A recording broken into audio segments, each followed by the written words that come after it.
The Collected Works of Edgar Allan Poe, Raven Edition, Volume 2, The Premature Burial. There are certain themes of which the interest is all-absorbing, but which are too entirely horrible for the purposes of legitimate fiction. These the mere romanticist must eschew, if he do not wish to offend or to disgust. They are with propriety handled only when the severity and majesty of truth sanctify and sustain them. We thrill, for example, with the most intense of pleasurable pain over the accounts of the passage of the Beresina, of the earthquake at Lisbon, of the plague at London, of the massacre of St. Bartholomew, or of the stifling of the 123 prisoners in the black hole at Calcutta. But in these accounts it is the fact, it is the reality, it is the history which excites. As inventions we should regard them with simple abhorrence. I have mentioned some few of the more prominent and august calamities on record, but in these it is the extent, not less than the character of the calamity, which so vividly expresses the fancy. I need not remind the reader that, from the long and weird catalogue of human miseries, I might have selected many individual instances more replete with essential suffering than any of these vast generalities of disaster. The true wretchedness, indeed, the ultimate woe, is particular, not diffuse, that the ghastly extremes of agony are endured by man the unit, and never by man the mass. For this, let us thank a merciful God. To be buried while alive is, beyond question, the most terrific of these extremes which has ever fallen to the lot of mere mortality. That it has frequently, very frequently, so fallen will scarcely be denied by those who think. The boundaries which divide life from death are at best shadowy and vague. Who shall say where the one ends and where the other begins? We know that there are diseases in which occur total cessations of all the apparent functions of vitality, and yet in which these cessations are merely suspensions, properly so called. They are only temporary pauses in the incomprehensible mechanism. A certain period elapses, and some unseen mysterious principle again sets its motion the magic pinions and the wizard wheels. The silver cord was not forever loosed, nor the golden bowl irreparably broken, but where, meantime, was the soul Produced such effects, that the well-known occurrence of such cases of suspended animation must naturally give rise now and then to premature interments. Apart from the consideration, we have the direct testimony of medical and ordinary experience to prove that a vast number of such interments have actually taken place. I might refer at once, if necessary, to 100 well-authenticated instances, one of very remarkable character, and of which the circumstances may be fresh in the memory of some of my readers, occurred not very long ago in the neighboring city of Baltimore, where it occasioned a painful, intense, and widely extended excitement. The wife of one of the most respectable citizens, a lawyer of eminence and a member of Congress, was seized with a sudden and unaccountable illness, which completely baffled the skill of her physicians. After much suffering she died, or was supposed to die. No one suspected, indeed, or had reason to suspect, that she was not actually dead. She presented all the ordinary appearances of death. The face assumed the usual pinched or sunken outline. The lips were of the usual marble pallor. The eyes were lustreless. There was no warmth. Pulsation had ceased. For 3 days the body was preserved unburied, during which it had acquired a stony rigidity. The funeral, in short, was hastened on account of the rapid advance of what was supposed to be decomposition. The lady was deposited in her family vault, which for 3 subsequent years was undisturbed. At the expiration of the term it was opened for the reception of a sarcophagus, but alas, how fearful a shock awaited the husband who personally threw open the door. As its portal swung outwardly back, some white-apparelled object fell rattling within his arms. It was a skeleton of his wife, in her yet unmoulded shroud.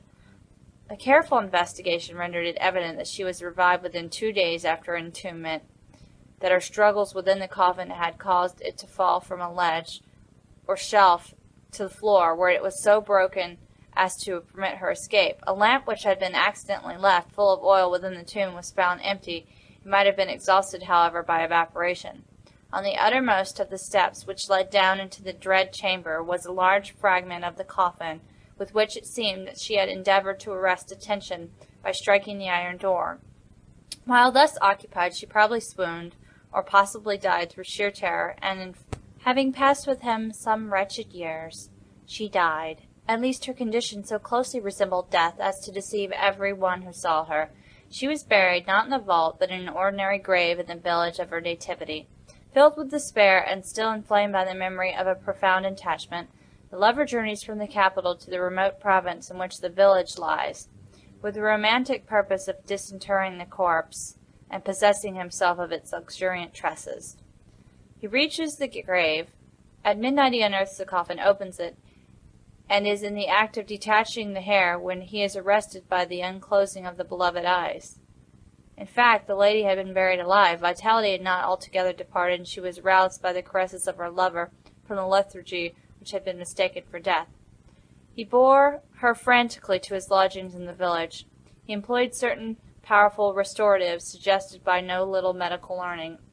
In fine, she revived. She recognized her preserver. She remained with him until, by slow degrees, she fully recovered her original health. Her woman's heart was not adamant, and this last lesson of love sufficed to soften it. She bestowed it upon Bossuet.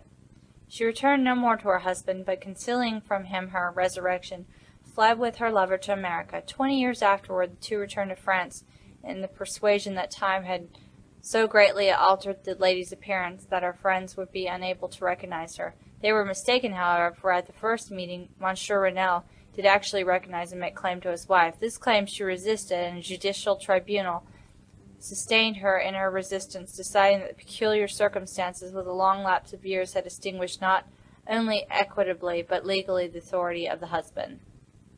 The Chirurgical Journal of Leipzig, a periodical of high authority and merit, which some American bookseller would do well to translate and republish, records in a late number a very distressing event of the character in question. An officer of artillery, a man of gigantic stature and of robust health, being thrown from an unmanageable horse, received a very severe contusion upon the head, which rendered him insensible at once. The skull was slightly fractured, but no immediate danger was apprehended. Trepanning was accomplished successfully. He was bled, and many other of the ordinary means of relief were adopted. Gradually, however, he fell into a more and more hopeless state of stupor, and finally it was thought that he died. The weather was warm, and he was buried with indecent haste in one of the public cemeteries. His funeral took place on Thursday. On the Sunday following, the grounds of the cemetery were, as usual, much thronged with visitors, and about noon an intense excitement was created by the declaration of a peasant that, while sitting upon the grave of the officer, he had distinctly felt a commotion of the earth, as if occasioned by someone struggling beneath. At first little attention was paid to the man's asseveration, but his evident terror and the dogged obstinacy with which he persisted in his story had at length their natural effect upon the crowd. Spades were hurriedly procured, and the grave, which was shamefully shallow, was in a few minutes so far thrown open that the head of its occupant appeared. He was then seemingly dead, but he sat nearly erect within his coffin, the lid of which, in his furious struggles, he had partially uplifted. He was forthwith conveyed to the nearest hospital, and there pronounced to be still living, although in an asphytic condition. After some hours he revived, recognized individuals of his acquaintance, and in broken sentences spoke of his agonies in the grave. From what he related, it was clear that he must have been conscious of life for more than an hour, while inhumed, before lapsing into insensibility. The grave was carelessly and loosely filled with an exceedingly porous soil, and thus some air was necessarily admitted. He heard the footsteps of the crowd overhead, and endeavored to make himself heard in turn. It was the tumult within the grounds of the cemetery, he said, which appeared to awaken him from a deep sleep. But no sooner was he awake than he became fully aware of the awful horrors of his position. This patient, it is recorded, was doing well, and seemed to be in a fair way of ultimate recovery, but fell a victim to the quackeries of medical experiment. The galvanic battery was applied, and he suddenly expired in one of those ecstatic paroxysms which occasionally it superinduces. The mention of the galvanic battery, nevertheless, recalls to my memory a well-known and very extraordinary case in point, where its action proved the means of restoring to animation a young attorney of London, who had been interred for 2 days. This occurred in 1831, and created at the time a very profound sensation wherever it was made the subject of converse. The patient, Mr. Edward Stapleton, had died apparent of typhus fever, accompanied with some anomalous symptoms which had excited the curiosity of his medical attendants. Upon his seeming decease, his friends were requested to sanction a post-mortem examination, but declined to permit it. As often happens when such refusals are made, the practitioners resolved to disinter the body and dissect it at leisure in private. Arrangements were easily effected with some of the numerous corps of body snatchers with which London abounds, and upon the third night after the funeral, the supposed corpse was unearthed from a grave 8 feet deep and deposited in the opening chamber of one of the private hospitals. An incision of some extent had been actually made in the abdomen when the fresh and undecayed appearance of the subject suggested an application of the battery. One experiment succeeded another, and the customary effects supervened, with nothing to characterize them in any respect, except upon one or two occasions a more than ordinary degree of likeness in the convulsive act. It grew late, the day was about to dawn, and it was thought expedient at length to proceed at once to the dissection. A student, however, was especially desirous of testing a theory of his own, and insisted upon applying the battery to one of the pectoral muscles. A rough gash was made, and a wire hastily brought in contact with the patient, with a hurried but quite unconvulsive movement, arose from the table, stepped into the middle of the floor, gazed about him uneasily for a few seconds, and then spoke. What he said was unintelligible, but words were uttered. The syllabification was distinct. Having spoken, he fell heavily on the floor. For some moments all were paralyzed with awe, but the urgency of the case soon restored them their presence of mind. It was seen that Mr. Stapleton was alive, although in a swoon. Upon exhibition of either he revived and was rapidly restored to health and to the society of his friends, from whom, however, all knowledge of his resuscitation was withheld until a relapse was no longer to be apprehended. Their wonder, their rapturous astonishment, may be conceived. The most thrilling peculiarity of this incident, nevertheless, is involved in what Mr. S. himself asserts. He declares that at no period was he altogether insensible, that dully and confusedly he was aware of everything which happened to him, from the moment in which he was pronounced dead by his physicians to that in which he fell swooning to the floor of the hospital. "I am alive," were the uncomprehended words which, upon recognizing the locality of the dissecting room, he had endeavored in his extremity to utter. It were an easy matter to multiply such histories as these, but I forbear, for indeed we have no need of such to establish the fact that premature interments occur. When we reflect how very rarely, from the nature of the case, we have it in our power to detect them, we must admit that they may frequently occur without our cognizance. Scarcely, in truth, is a graveyard ever encroached upon, for any purpose, to any great extent, that skeletons are not found in postures which suggest the most fearful of suspicions. Fearful indeed the suspicion, but more fearful the doom. It may be asserted without hesitation that no event is so terribly well adapted to inspire the supremeness of bodily and of mental distress as is burial before death. The unendurable oppression of the lungs, the stifling fumes from the damp earth, the clinging to the death garments, the rigid embrace of the narrow house, the blackness of the absolute night, the silence like a sea that overwhelms, the unseen but palpable presence of the conqueror worm, these things, with the thoughts of the air and grass above, with memory of dear friends, would fly to save us, if but informed of our fate, and with consciousness that of this fate they can never be informed, that our hopeless portion is that of the really dead. These considerations, I say, carry into the heart, which still palpitates, a degree of appalling and intolerable horror from which the most daring imagination must recoil.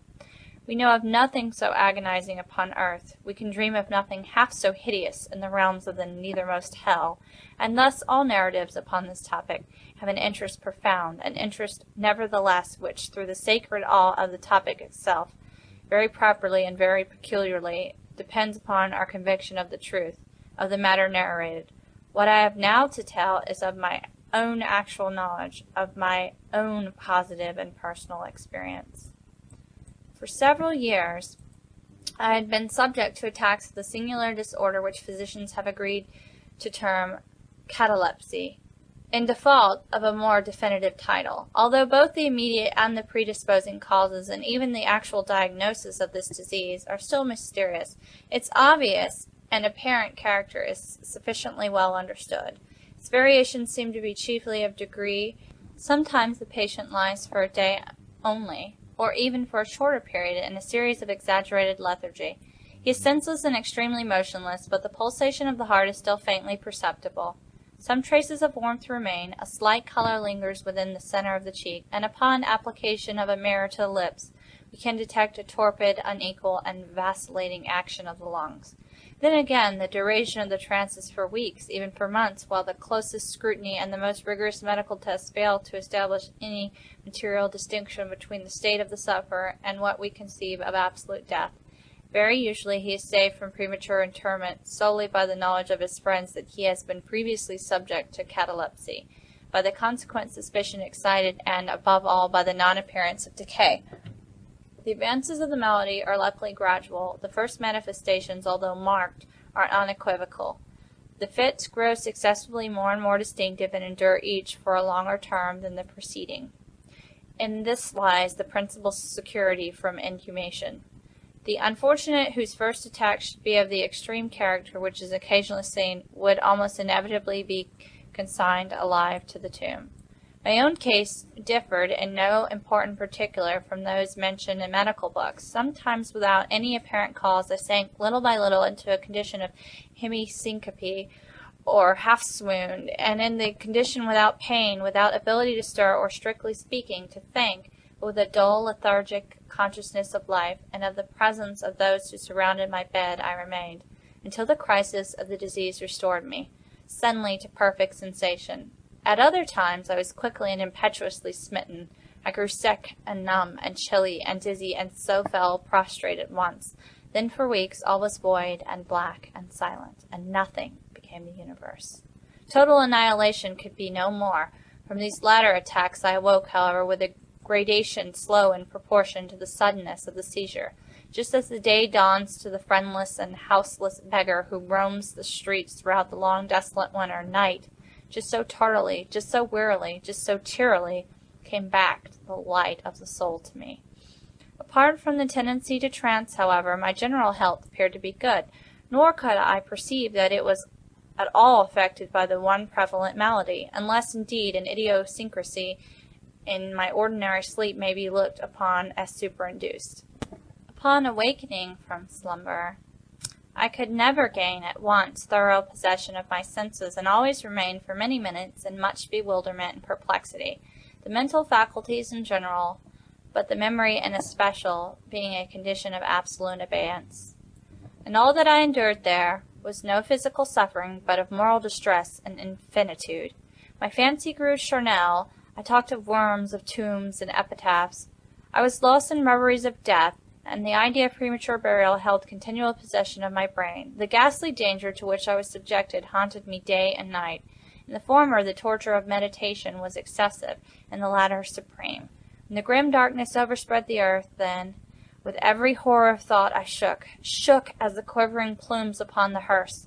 When nature could endure wakefulness no longer, it was with a struggle that I consented for sleep, for I shuddered to reflect that upon awaking I might find myself the tenant of a grave, and when finally I sank into slumber, it was only to rush at once into a world of phantasms, above which, with vast sable overshadowing wing, hovered predominant the one sepulchral idea.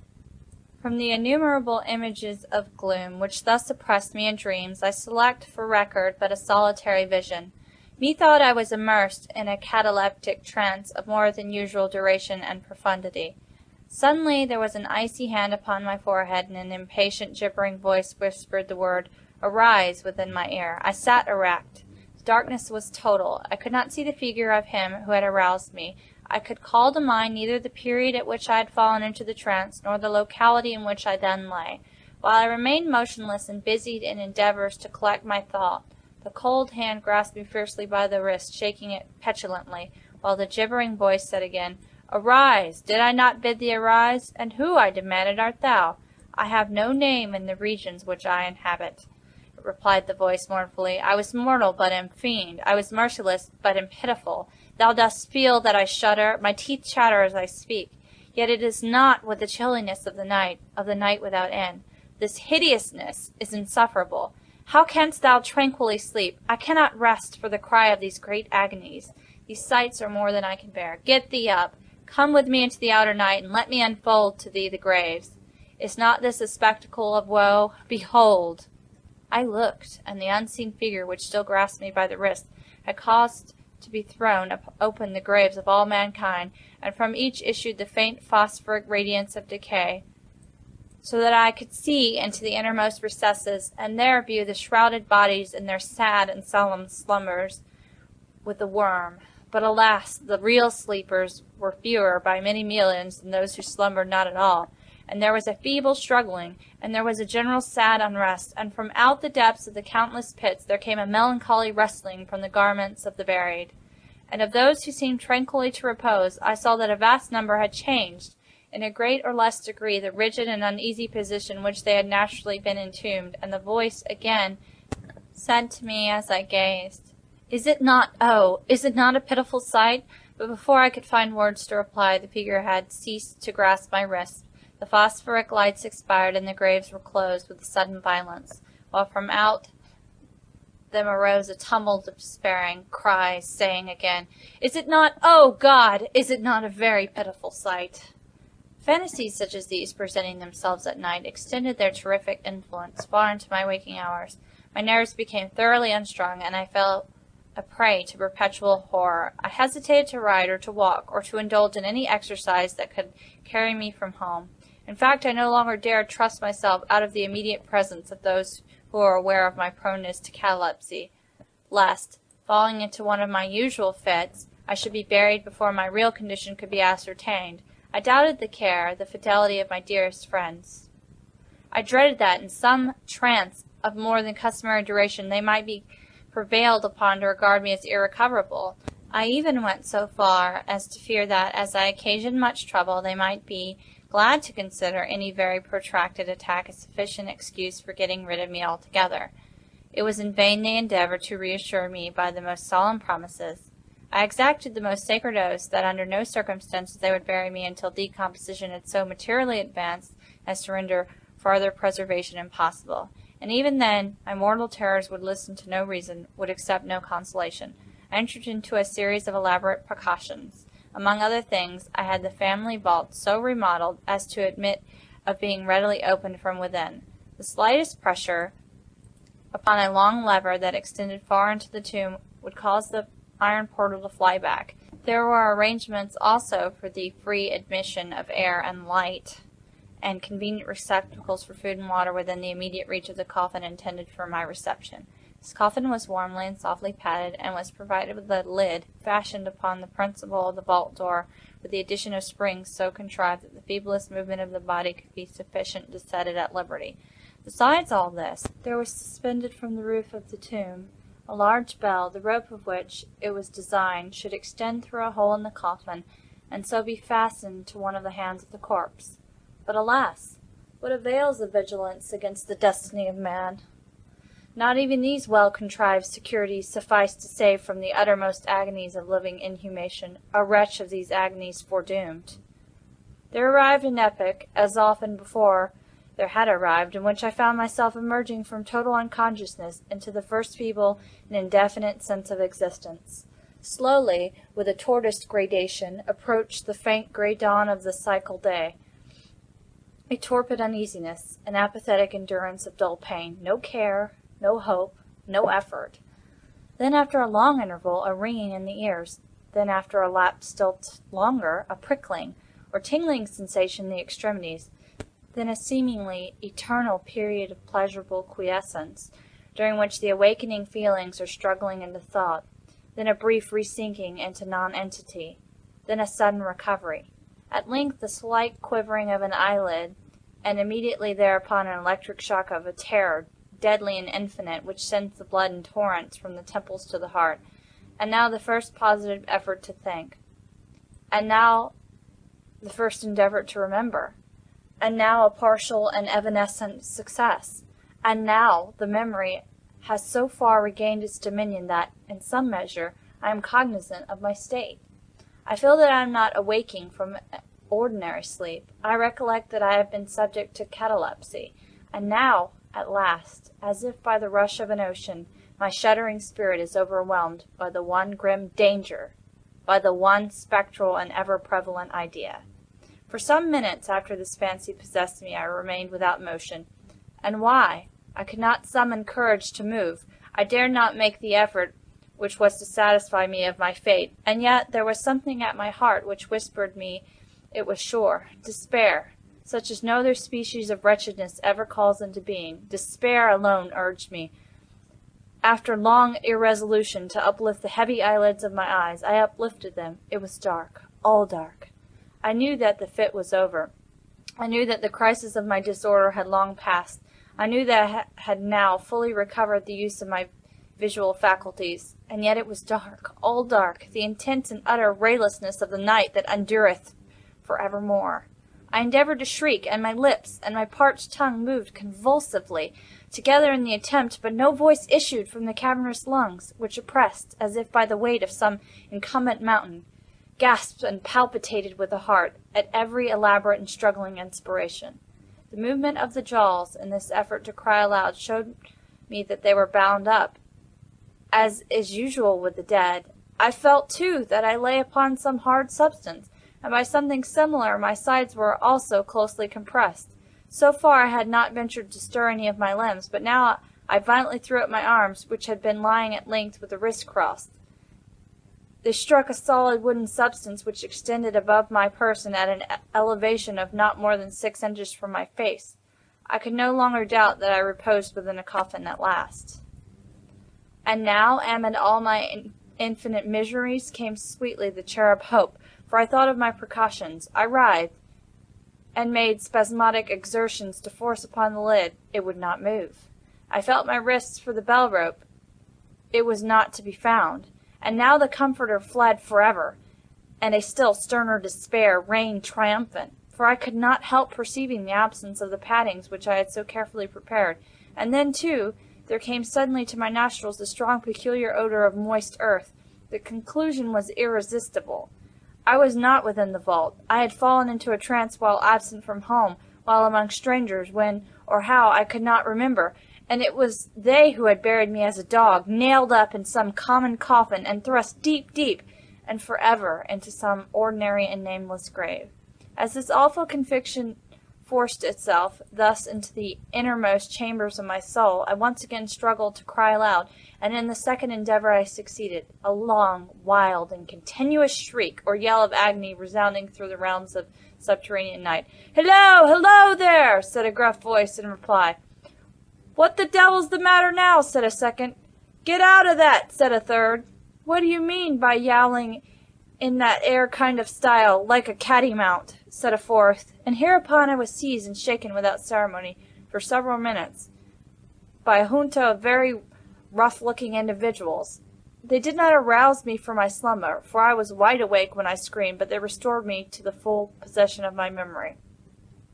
This adventure occurred near Richmond, in Virginia.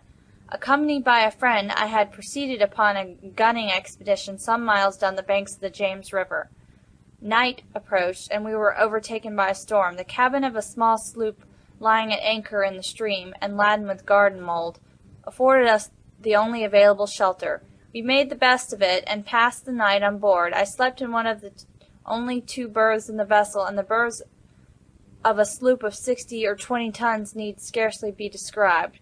That which I occupied had no bedding of any kind. Its extreme width was 18 inches. The distance of its bottom from the deck overhead was precisely the same. I found it a matter of exceeding difficulty to squeeze myself in. Nevertheless, I slept soundly, and the whole of my vision, for it was no dream and no nightmare, arose naturally from the circumstances of my position, from my ordinary bias of thought, and from the difficulty to which I have alluded of collecting my senses, and especially of regaining my memory. For a long time after awaking from slumber, the men who shook me were the crew of the sloop and some laborers engaged to unload it. From the load itself came the earthly smell.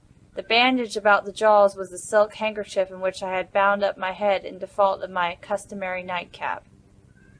The tortures endured, however, were indubitably quite equal for the time to those of actual sepulture. They were inconceivably hideous, but out of evil proceeded good, for their very excess wrought in my spirit an inevitable revulsion. My soul acquired tone, acquired temper. I went abroad. I took vigorous exercise. I breathed the free air of heaven. I thought upon other subjects than death. I discarded my medical books. Buchan I burned. I read no night thoughts, no fustian about churchyards, no bugaboo tales, such as this. In short, I became a new man and lived a man's life from the memorable night. I dismissed forever my charnel apprehensions, and with them vanished the cataleptic disorder of which, perhaps, they had been less the consequence than the cause. There are moments when, even to the sober eye of reason, the world of our sad humanity may resume a semblance of a hell, but the imagination of man is no Carathis to explore with impunity its every cavern. Alas, the grim legion of sepulchral terrors cannot be regarded as altogether fanciful, but like the demons in whose company Afrasiab made his voyage down the Oxus, they must sleep, or they will devour us. They must be suffered to slumber, or we perish. End of The Premature Burial.